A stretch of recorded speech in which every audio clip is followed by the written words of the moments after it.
Good morning. It's Morning Oasis. It is the 1st of February, the first of a brand new month. How are you this morning?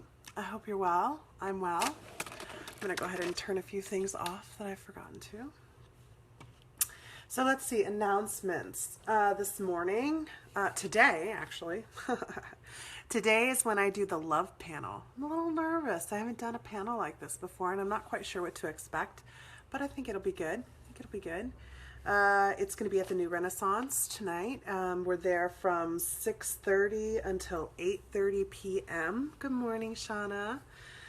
Let's see, and then on Saturday, I believe it is, on the 4th, we're going to be at Body Quirks for an intuitive gallery. There are 15 different readers, empaths, psychics, mediums, channels, guides of all sorts that are going to be attending that. So make sure that you come down if you're in the Portland area.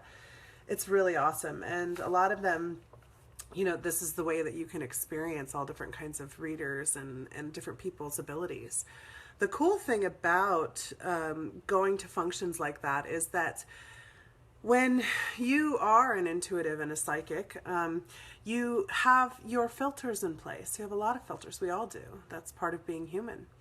And being able to listen to and connect with and receive through another person's filters information that perhaps you've rejected or haven't really allowed all the way in is quite powerful. I'm going to pull my blanket up because I'm cold. So we have that's really all the announcements for right now, by the way. So we have 2 card pulls for today because Sue requested me to wait until Thursday for hers. If you would like to have a pull, just let me know. I've got slots for tomorrow too available. And let's see, we'll just jump right in. So the first one is for Andrea. Let's see, who wants to talk to Andrea?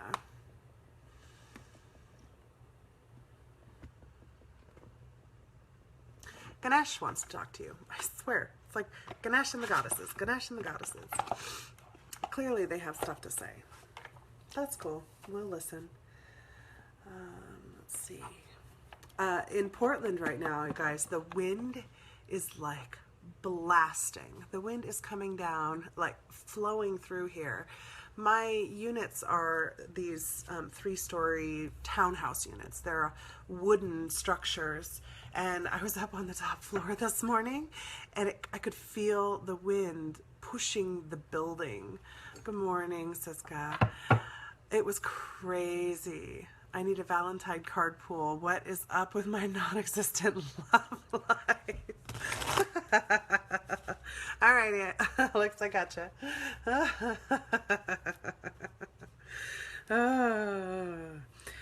Actually, you know, it's funny. So I'm going to be on a love panel tonight. And what that makes me think of, Alex, my husband was talking to me about this morning. The people who are reading with me were really pretty diverse. Some of them are single, some of them are married. And he was saying to me, he was like, when people are single or they keep ending relationships, and I say this with all love, honestly, and recognition that there is a need for ending 2 relationships at points. There definitely can be that need. And never to say that if you're in an abusive relationship or if you're in danger or if your children or family are in danger, that you should not leave. That is not what I'm saying. Nor was it what he was saying. However, what we see in Portland a lot, and I'll just keep it local and immediate and personal, what we observe, is that people tend to leave relationships when they're not comfortable with their mirror, with the mirror of their subconscious. And so it's a good indicator that somebody has some self-work to do when we're single. And I probably shouldn't say that at the love panel. We'll see how it comes out. I'm liking the Beauty and the Beast, except I'm the Beast. Well, Alex, part of the issue I think for you, I'm just going to throw this out there because I do know you. You're fierce. You're a fierce and mighty woman with a lot of power. And in our current culture, men are not taught how to handle a woman like that. They don't even have the skill set to be able to handle that in general. We are culturally, we label women like you as the B word, right? And they're dismissed, they're diminished, it's really interesting. And last night I was actually watching this show. It was a TV show, and it's based on a Latino culture. And the big contest, or the big debate of that particular episode, it was a comedy show, was that in that culture, men are supposed to make more money than women because they're better than women at their jobs, at their work, at whatever it is that they do. And the husband even said, "I'm not saying a woman can't do what men can do, just not as well. See, it takes two women to do those dishes," as the sister and wife were doing the dishes. And he goes, "If it were a man, it would just take one." And so that's still actually a part of our culture, you know. I personally have always been, you know, a big personality with a big intellect, with big energy, with big thoughts, with big ideas. And a lot of people were not comfortable with that. I can't tell you how many people wanted me to diminish myself in order to, for them to feel comfortable with me. People still try to do that, not very often, because I don't need it anymore, because I've given myself permission to be as big as I need to be. But we do joke, my husband and I, that there's not many men who could stand at my side. There's not many men who could stand with pride, with their head held high in our culture at my side. And I say that with all humility, in the sense that I never have thought of myself as an easy person to be with. I am not an easy partner. I'm a rough partner. I have high expectations. I have zero tolerance for quite a lot of stuff. I'm loving and supporting and giving, but you cross me and it's going to be a while in the cold doghouse with me. And Siska says, "And me as a strong woman give those men less space to stand in." Exactly. Their masculine energy, except in their workspace, a personal insight. Exactly, Siska. And that's another piece of the problem, because our culture has been swinging in this pendulum, where we went all the way into that divine masculine power, and the women have been trying to take back power, and we're trying to bring it back into balance. Women oftentimes have to overcompensate. You know, if we are all the way over here in masculine energy as the control mechanism at play, then the feminine energy does need to come all the way up over here in order to bring that balance into play. That's on a global scale, right? That's on a humanitarian scale. But on an individual level, it's so important that we pay attention to that. So if we are a single person and what we are desiring is a connection, a relationship, a partnership, if that's something that we're desiring, we have to make room for it in our lives. We have to create a space for it first before something can come into that space to manifest. You know, if you have no pot to bake a cake in, no pan to put the cake batter in, well, it doesn't matter how much batter you make, you can't bake that cake. You know, you're going to be eating batter. So part of it is too, I'm so glad you brought that up, Siska. And we do struggle with that. And I want to say that even if you are in a relationship, because I've been married for 13 years and with my husband for almost 15 years now, even if you are in a relationship, it doesn't take away the loneliness if the loneliness is within you. It doesn't take away the emptiness, and it doesn't take away the sorrow. Those things are still there until we learn how to deal with them as individuals. And no person is ever going to make us feel whole. We have to make ourselves feel whole.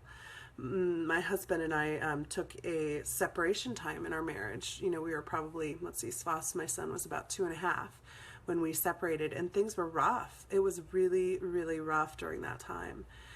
it was rough all the way around. And a huge part of that was that for me, I grew up pretty poor. You know, we shouldn't have been poor. We had horses. My stepfather was a engineer. You know, we shouldn't have been poor, but we were poor because of the way that the adults in my household spent money. And the way that the money went, how it was designated, and it certainly wasn't designated to taking care of us. You know, we would have a house over our heads. I always had a roof over my head, and I always had food on my plate, even though oftentimes it was not very interesting, not very tasty. Sometimes it was some rice and some asparagus that I picked on the roadside on the way home from school. So, you know, we have these challenges in our lives, and you know, my mother moved away and left me living on the farm by myself when I was 16. And she kept paying for things. You know, she paid for the house. She would come check on me, and all of those kind of things. But she had a boyfriend, a new boyfriend, and a new daughter that she wanted to go live with. And so I felt like I was on my own for a really long time. And when I did meet my husband, it was so hard to create space for him to have any power. I had already learned by that point that it wasn't safe to give my power to anybody else. And so my husband and I entered into a power dynamic for, you know, the bulk of our marriage that we're just now learning how to come out of. And Alex, that's another piece of it too. If you have no need for another person, if there's no need there, if you feel whole and complete and joyous and happy, totally in yourself, then you're not calling anyone to you. We have to have there needs to be an attraction. And especially for men, they need to feel needed. They need to feel like there's something they can contribute, something they can do, as a crow flies literally like so close to my window.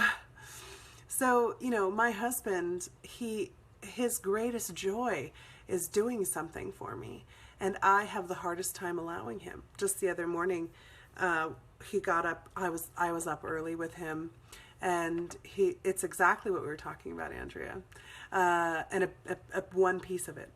So anyway, he got up really early in the morning, and I don't normally get up so early, but I happened to get up early that day. And I asked, you know, I came down, and normally he makes his coffee first because he likes coffee different than I do.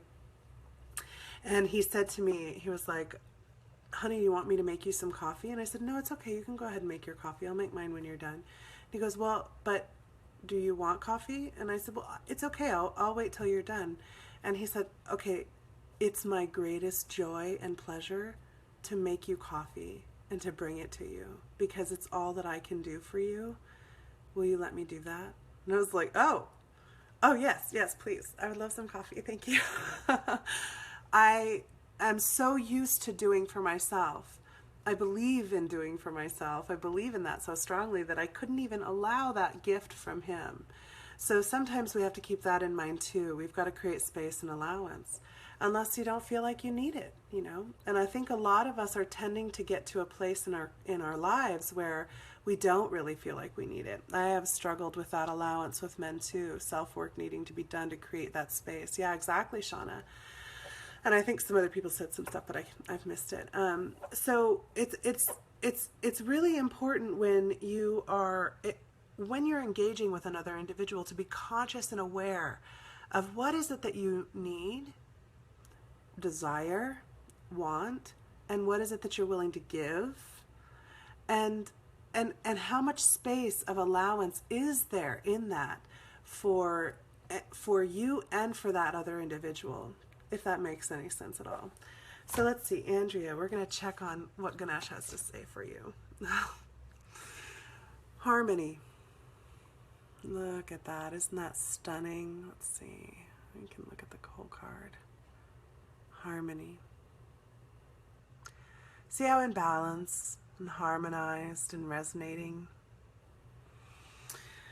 I just love these cards.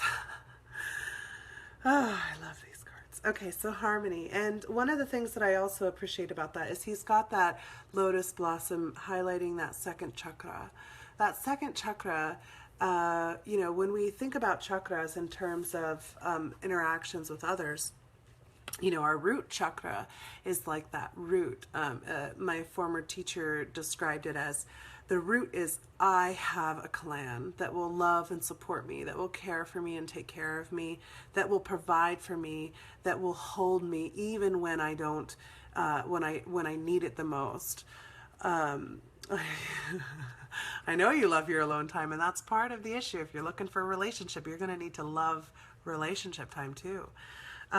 So then she said that the second chakra is, so if the first is I have a clan, then the second is I have a role within my clan.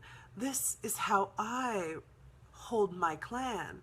This is how I function within my clan. So the second chakra can be passion, can be creation, it can be true love, and not that visceral, root love where you're just gotta satisfy it, but that deeper creative love from which you want to build something different. If you're satisfied with where you're at in your life, there's no need to bring something new in. And sometimes we also feel a bit, I think, we get kind of caught up in that wheel, that hamster wheel of, but I'm supposed to be satisfied and happy and grateful with everything that I have. Everything is perfect. How is everything perfect if I don't have everything I need? We get into these kind of whirligigs of mental thinking, and a lot of that is going to be programming.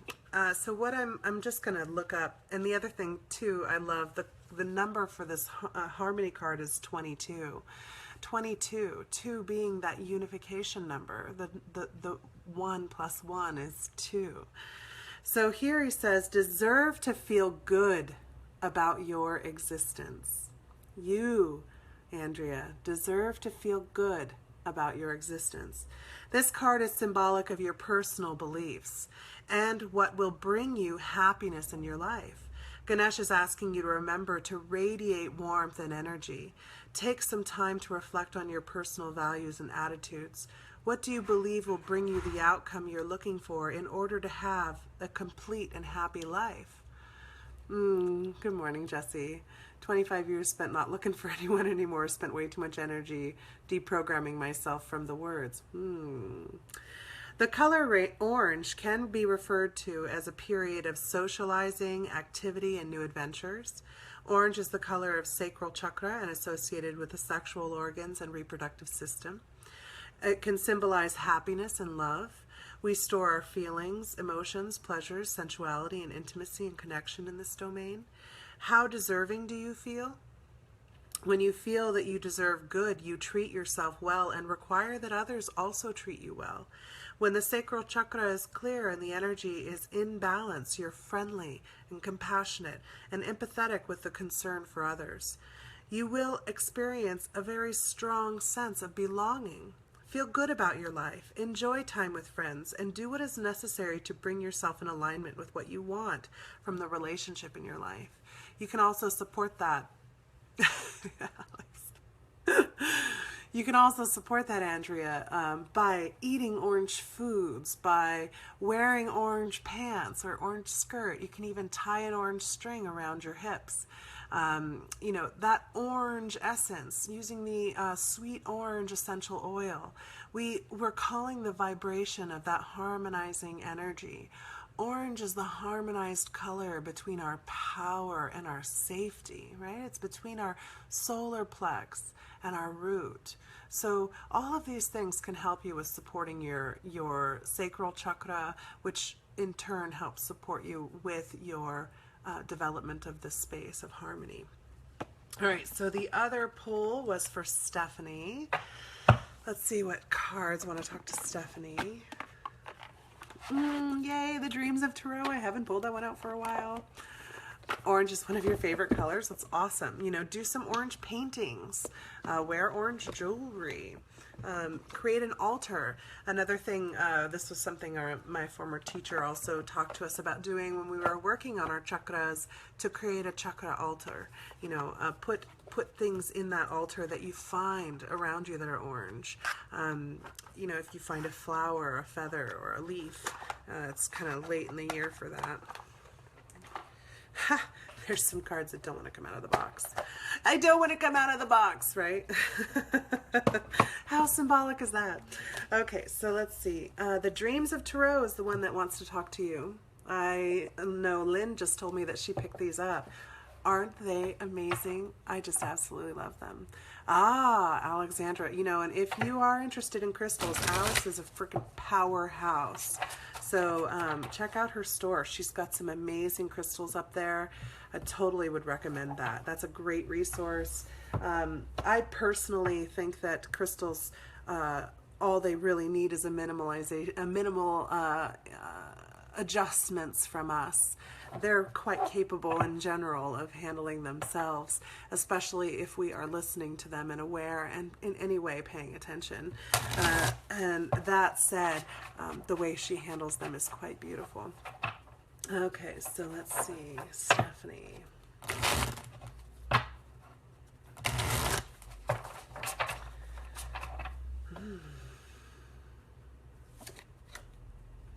Ooh, I love this card. This is the Five of Water. Let you look at it for a second. Water is that unconscious. It's the element that speaks to the subconscious. It often symbolizes what's going on under the surface. We tend to also relate this to our emotions, to the flow that we feel in things. Excuse me. Something's giving me a big release in that. Okay, so and remember, this book has quite a lot of information in it, so I'm going to shift, I'll kind of pull out of it what we feel we need. My house is covered in crystals. They're her best friends. Exactly, yeah. Alex is one of those people that just absolutely respects and values the wisdom that the crystal offers in and of itself. When I hear people talking a lot about programming crystals or dominating the crystal in such a way, it reminds me of the challenge that we all struggle with of allowance, being able to allow things to be what they are, to see where they're at, to see what they have to offer, or how they are to support me. Personally, if you come in my home, my crystals, most people will say they love the feel of the stones that are here, and I use them in healing sessions. I use them with support. I never clear a crystal. I never charge a crystal. I keep crystals that like the sun in the sunlight. I keep crystals that prefer the moon in spaces where the moon comes through. I consciously listen to what they want. I move them where they want to go. My intention, my understanding, my awareness is nothing compared to the stone that has been there, has been evolving for thousands of years. So, you know, you will never find me doing a cleansing ritual. I don't believe in these rituals personally. So, you know, that's just one other voice in a sea of voices telling you how to handle crystals. So, Five of Water. Loss, betrayal, fear, doubt, hopelessness, isolation, blame, self-pity, feeling alone and isolated, without hope, consumed by fears and doubt, unable to see a way forward, trapped in the moment, feeling angry and betrayed, mourn your loss, playing the victim. This also perfectly ties in with what we're going to be talking about today. So it looks like, Stephanie, you're working on your victim filter, working on how to release it, how to understand what it is that's making you feel like you're trapped, making you feel like you don't have what you need, that you aren't who you're supposed to be, that you're going to lose these things. In here, the book, it says, the Five of Water represents feelings of fear, doubt, and hopelessness that can cloud our minds and hearts and give rise to confusion, misunderstanding, and anger. These emotions are often born of our own pain and insecurities, and it can cloud our ability to see the love that surrounds us all the time. All too often we experience a moment of great hurt or loss. We can feel alone, as if no one could possibly understand the depth of anguish we feel, whether it be the end of a marriage or a friendship, the death of a loved one, or a battle with mental illness. We can sometimes find ourselves weighed down by a pain and suffering and and blind to the beauty of love that surrounds us.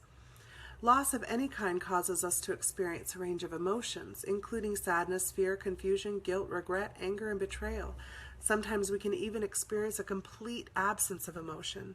To think of the future serves only to find the burden of sorrow because all hope seems gone. The Five of Water is a challenging card because it's not one that offers any real comfort.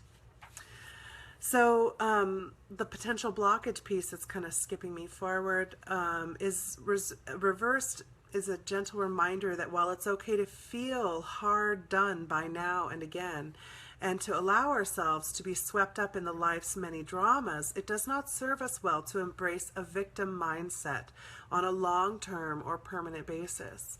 There comes a time when we must unlock the emotional chains that bind us and walk free of them.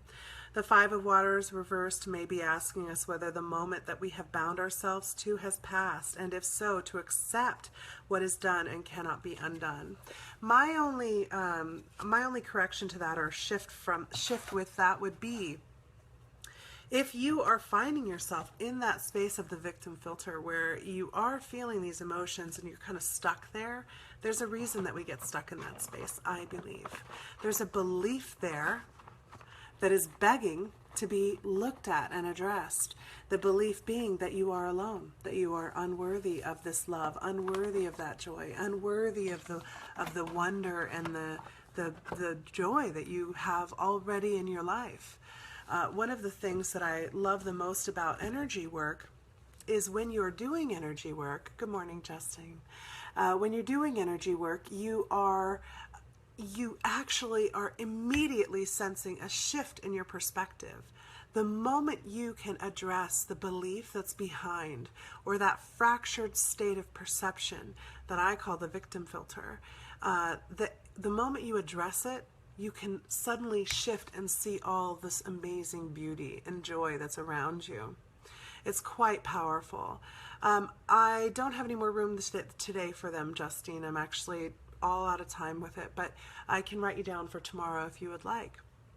So when we are in that space of victimhood, one of the things, how do I want to put this? Let me think for just one moment. Let me feel this out for just a moment. Let me hear. Yes. So when we're in that space of victimhood, so many of us are comfortable there. We don't even realize how comfortable we are there. I'm also, one of the things that I was told to do was to bring over some extra stones today to help support us. So one of the stones that I absolutely love for anybody who is struggling with anxiety, any sort of insecurity and anxiety in relationship to the pain that they've endured and a desire to not want more, there's two stones that I use to support them with that. This is one of them. It's an amethyst cluster. I love this cluster because, one, it still has all the iron flaking in it. Crystals with iron still in them are so powerful at drawing up that deep emotional pain. So I actually often try to buy my stones directly from the miners or from the person who pulled it up out of the earth. And I prefer to buy stones that have had a minimal of handling. So this is one of them. This is an amethyst quartz cluster that actually came from, if I remember correctly, a mine in Canada. Yes, it's telling me Canada. And then this is also the same miner, and this is from a different place. This is the second stone that I use. So this one helps with that anxiety, help calm, soothe. Another thing I love about this is, to me, it kind of looks like a half of a heart. So it's like half of our heart. I just love that.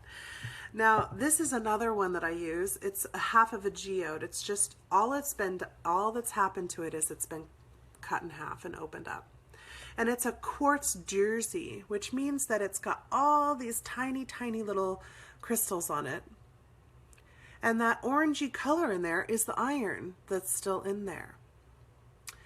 And what I love about this one is this one also kind of, to me, it looks like a heart. It looks like the actual real organ, the vessel of a heart. When you hold this stone, it starts to work in your solar plex and a little bit deeper, just cleansing, opening, and releasing. So these two both wanted to come and support. Another thing that it was funny, it was like all these stones were like, you're gonna need us, you're gonna need us, they're gonna need us, so we'll pull them out. This next one is not actually a stone. This next one is an orgone generator. And this one was made by a guy, oh God, his name is escaping me. He lives over in Eastern Europe. I can't remember exactly his name. I'm horrible with names. I don't think of you guys in terms of your actual names. But this is an orgone generator. A true orgone is mostly metal shavings, and they're not very pretty. You know, they're not meant to be pretty. That's not their job. This one is kind of, it's crossing some boundaries. Inside is another orgone piece that he's created that's the lotus disc, and it has a amethyst point in the center of it, and it's got quartz, ground quartz, it has ground cobalt, there's copper and bronze in the bottom and copper at the top, and then it's held in this resin casing. Orgone is a powerful energy cleanser and resonator. So one of the things you can play with orgone if you're interested in it. I really love this piece. There's some orgone I'm totally drawn to, and there is some that I'm kind of like, that's not for me. And the last piece that's wanting to support us today is my selenite sphere, which is right here. This is my selenite sphere. This sphere is all about connecting us to our truth, connecting us to our true knowledge. Selenite is considered kind of like a moon connection stone. It helps us to connect to that subconscious, to the reflections that are coming back at us. So selenite is a powerful tool. I absolutely love using this stone. I tend to use this sphere as kind of a quiet little piece that sits to the side. It's not very quiet actually, but that just kind of sits over there, and it just shines and shines and shines, and it's like, look at me, I'm a ball of light. And it works without you even realizing it's working on you. So I'm super grateful for that selenite. Okay, so that said, what we're going to work on today, you guys, we're going to continue where we left off, and today it's going to be all about the mirror again, but we're going to use it in a little bit different of a way again. One of the coolest things about these tools is they're so adaptable. They can be whatever you need them to be, whatever you want them to be. They support you as you need. So we're going to talk today in the meditation about how do I love myself enough? How do I step into that space for myself and be that champion and be that acceptor, be that lover of myself? When we have people in our lives that are creating conflict, that are showing us abuse, or they're speaking to us poorly, it's so easy for us to get caught up in what they are doing, how they are impacting us, when the reality is they are serving as this puppet to play out our unconscious dynamic with ourselves. So my husband was quite verbally abusive for a good part of our marriage, the bulk of our marriage. And it was so obvious the way he was behaving that anybody could see and believe, yeah, he's abusive. You got to get out of there. This part of myself kept saying, there's something more to this. There's something under it. And I wanted to get to know myself better. Now, I'm kind of one of those people, I get into a relationship and I'd rather not get out of it unless I need to. I was in a relationship of like a year, and then I was in a 5-year, and then I got married, and then I met my husband and I got married. So I don't have a lot of relationships. More when I was younger, did the dating thing. But what I did learn from that process was that I'm going to jump from one fire to another until I figure out how to play with the fire, how to stand in the fire, how to not be burned by the fire. That's one of the reasons we have firewalkers, right? They want to learn, how do I get into the heat, get into the damaging area, that damage zone, the war zone. How do I go into that and go through it without being burned? Now, I have a slightly different take on that, in the sense that I don't think it's about not getting burned. I think it's about letting yourself burn away. One of the things that pops in my mind, as a child, I used to have this recurring nightmare. I lived in this big old house in Maryland, and I would wake up every night at the same time and it was like I'd wake up and I'd be on fire, and my whole house would be on fire. And I'd look and my arm would be burning. And I remember this visceral feeling of watching my flesh burn and drop off, and the sizzling and the popping of the fat. It was really quite graphic, the imagery in my mind. And then I'd wake up and, and I wouldn't be on fire, and I would still have my arm. But that was this visceral dream. And now I look back on that and I see, I knew even then I had to burn away everything that I thought of myself to be. And I'm one of those people who takes things and on big. You know, I don't know how to do things small. That's part of why I'm big, right? I like to do it big. I want to do it big. I want to take that little thing and how big can I make it? How deep can I go into it? How much can I master it? How fast can I learn it? I'm very much that way. Wow, there's a seagull being blown all around out there. That was kind of funny, which is also hilarious, right? Like, when we do that, when we make that commitment to go all in, well, then we're all in. We're balls to the walls out there. We are in it. And we have to allow the wind to move us then, because we have given up. We've released our control, and we've stepped into that state of allowance. And that's one of the things, when you watch birds, when they're flying around, they're not trying to control the air currents and the airfoils. They're sensing what is here. What is here? Can I glide here? No, I have to flap here. Ooh, this is cold. This is really cold and I'm dropping. Can I shift somewhere it's warm? Oh, I'm rising. Okay. And then they're responding and reacting to the environment. They're not angry at the wind. They're not angry at the weather. They're just flowing with it. They're finding their way as they flow in allowance. I don't know what he sounds like, Jesse. How about that? So we're going to do that as a meditation today. We're going to work on, not the sound, but we're going to work on being in that state of allowance and looking at the self. What is the self really trying to communicate? We looked in the beginning of the week, we looked at the mirror, right? Let me look back in my book because, I don't really track once I've done something.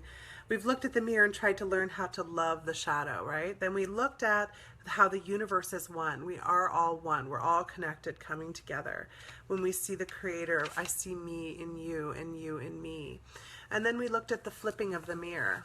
You know, what do we hold for others? How are we holding it for them? And how is that really truly also for us?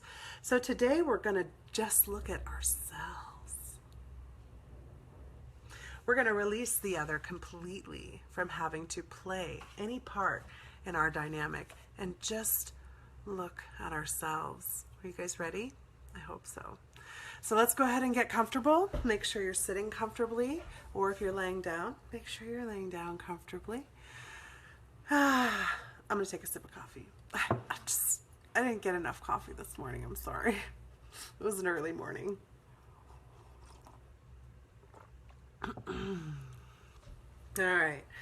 So we've been every day really closely guided through the grounding and connection exercise. So today what we're going to do is just kind of jump right in. I'm going to very quickly guide us through that, and I think you're all going to be quite capable of keeping up with me. If you're struggling to keep up with me, let go and allow. Allow yourself to not be at the same rate, to not be at the same pace, and know that that too is a part of your lesson today, and how to allow yourself to be at your pace, at your rate. Okay, so I'm going to provide you with that opportunity. Already you're feeling your roots grounded? Yes? Yes. Bringing that energy consciously with focus and attention up through the body, up through the legs, all the way up into those hip space. I'm going to kind of coax it too. I can feel it. Oh, already some of you are resisting. Beautiful. Perfect. Bringing it up through the thighs, through the hips, through that root space. Good. Up through the sacral, which we've called so much into focus today. Good. Through the solar plex. Feeling that Gaia's energy washing and cleansing as it rises up through the heart space. Good. Good. Up into that high heart space. Down the shoulders and arms, grounding all parts of our vessel. Good. Coming up through the throat and neck.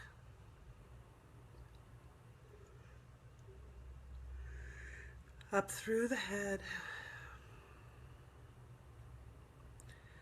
all the way into that crown as it opens, seeking that source, tapping into that infinite creative consciousness. Good. And when you go up into that infinite creative consciousness, just enjoy it for a moment. Just enjoy that for a moment.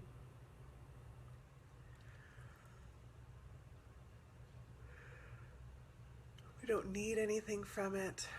We don't want anything from it. We just are receiving what it has to give.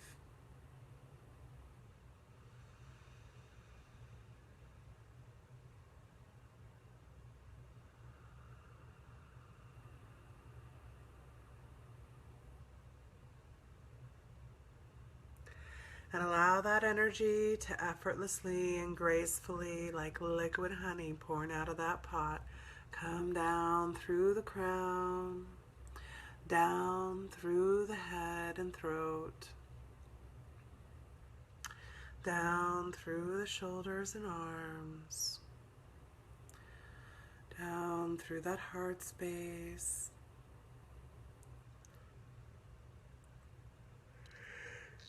down through the solar plex.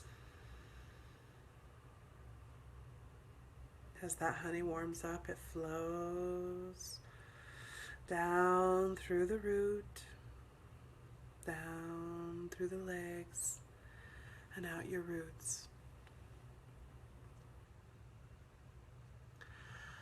Now I want you to call into focus a mirror.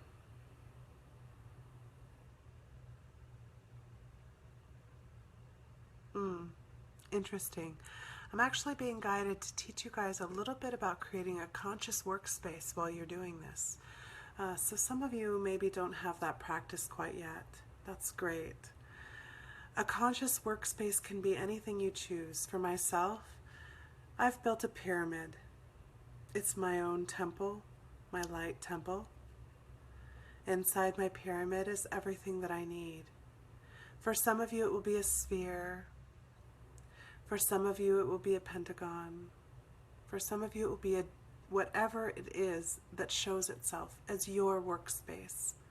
Just allow this space in which you are safe. That's why, because we're going to be doing some deep work where you're safe, where you're capable, where you're supported by the environment around you to see all that's been hidden under the surface.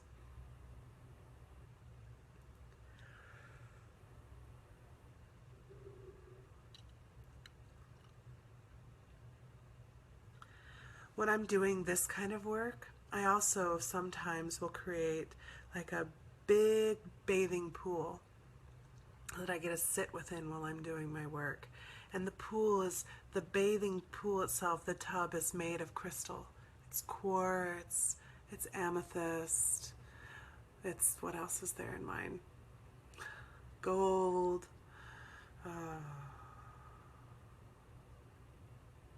There's some sodalite feet. So these are some tools you can use, but you can also, whatever comes to you is for you to use. So create this space around you first, where you truly feel supported, truly feel held and loved. In just this time, in just this space, maybe you're sitting in the lap of the Divine Mother and Father, being held and loved by them. Maybe you're sitting in your own lap. Whatever it may be, allow all things to come that will support you and hold you in this deep work. Call in the guardians who are your guardians, here to hold and support you energetically, just waiting for you to ask for their support, to give them your permission to help you. Call in any angels who wish to support you at this time, any ascended masters, any other consciousnesses of our collective that have learned these lessons, that are ready to support you in this work. And feel the hands and the arms and the laps holding and supporting you. Feel them holding you. Let yourself, just in this moment, just in this time, feel divinely held, divinely loved.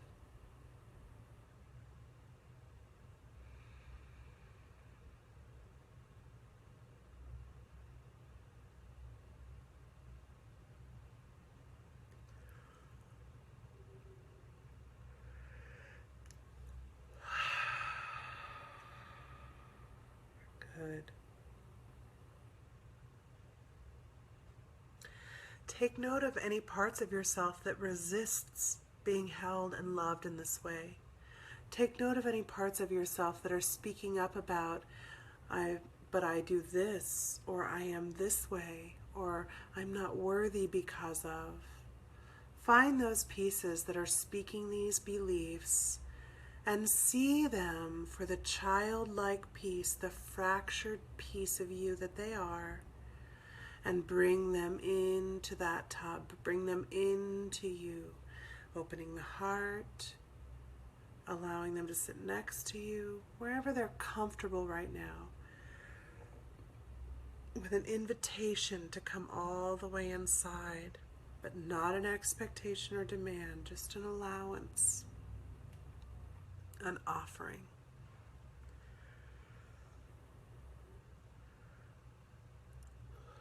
Maybe they're the adult pieces of you who have done things that make them feel unworthy, make them feel like they've made choices or decisions that block them or inhibit them from this true love and acceptance. Just allow them to come and join you. They don't have to participate. just to witness.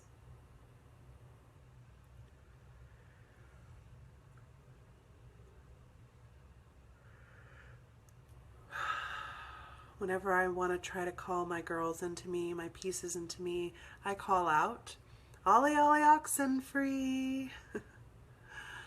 That's what works for me. What works for you?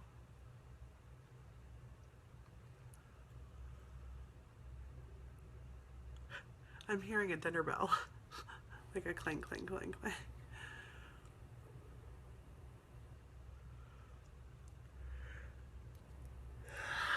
Perfect. And take just a moment to note how you feel right now in this space. Just take account of where you're at right now, where your body is at. How does your body, your vessel feel? Just allowing and observing.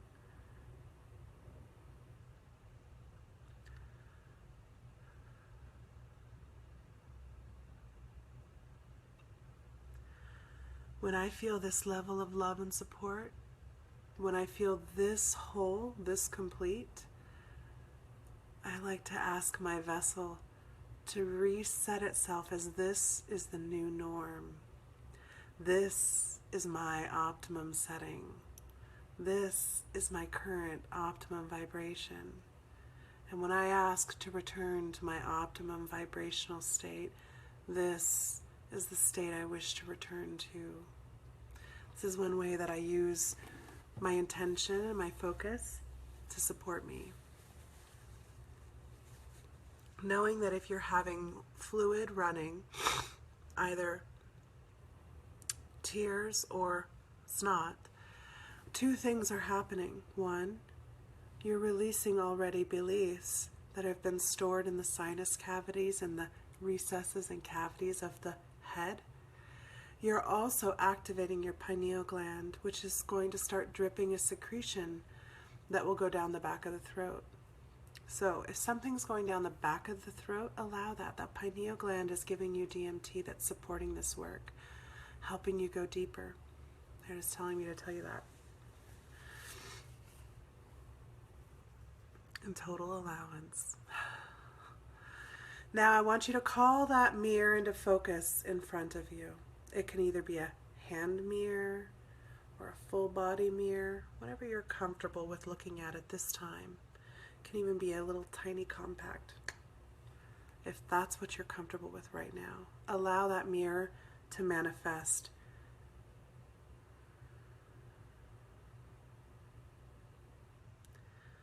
And call into focus on that mirror all of the subconscious beliefs that you have forgotten that you hold about yourself and that have been being reflected to you by the outside. Allow yourself to see the reflection. See yourself the way the external sees you or says that it sees you. Just allow for right now. You're going to already have some thoughts coming up that are discounting. You may be having maladaptive beliefs starting to pop into the mind. Don't hold, just allow. We're calling all of these up into focus. Maybe it's the voice of someone in your childhood, perhaps your mother, perhaps your friend, perhaps your sibling.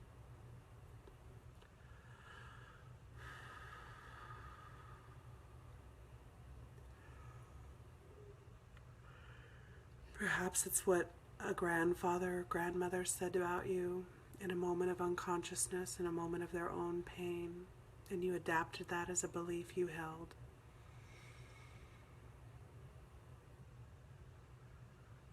Just call these up.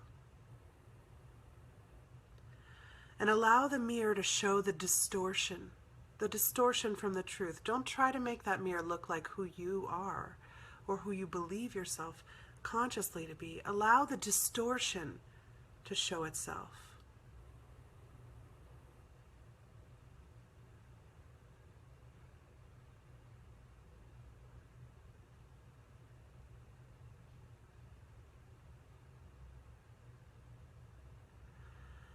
Now hold that mirror with its full distortion, with all of those maladaptive beliefs, thoughts, and filtrations, and call next to it a second mirror. In this second mirror, I want you to call into focus the way the Creator sees you.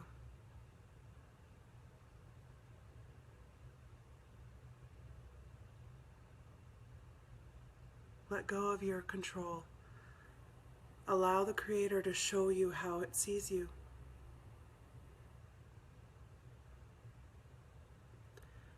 Allow its feelings for you to come through as well.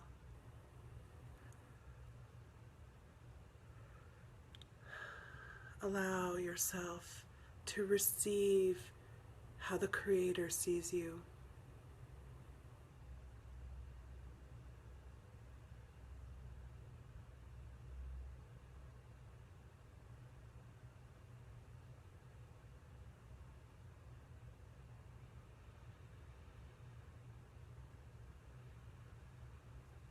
See how you're holding these two different views and how contrary they are to each other, how contrasted they are.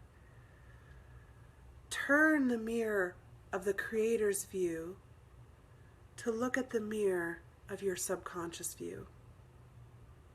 Have them gaze at each other.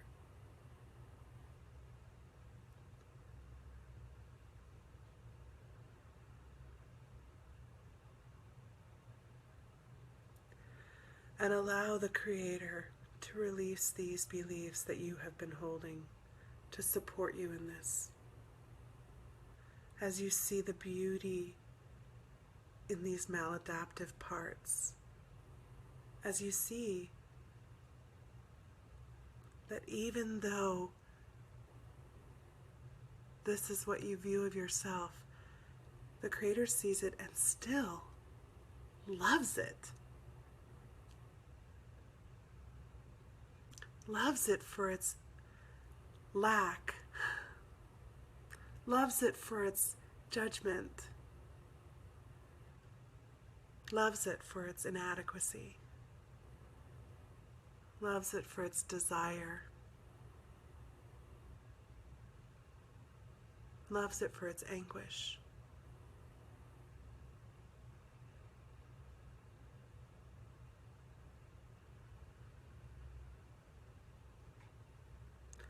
Continue holding these two mirrors to look upon each other, to gaze at each other, until the reflections are the same, until they hold the same light, the same love, the same.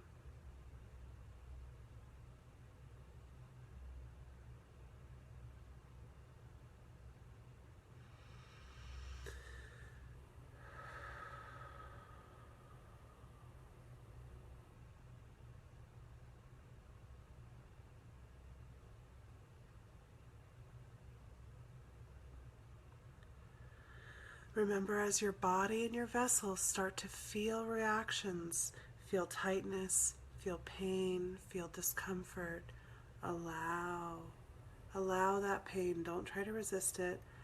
Don't try to make it go away. Don't worry what it is. Just allow it to be there. As you continue this process, we're just looking, we're just allowing, as the Creator teaches the subconscious that it is loved, that it is seen, that it is allowed in the creation, that it is perfect in the way that it serves.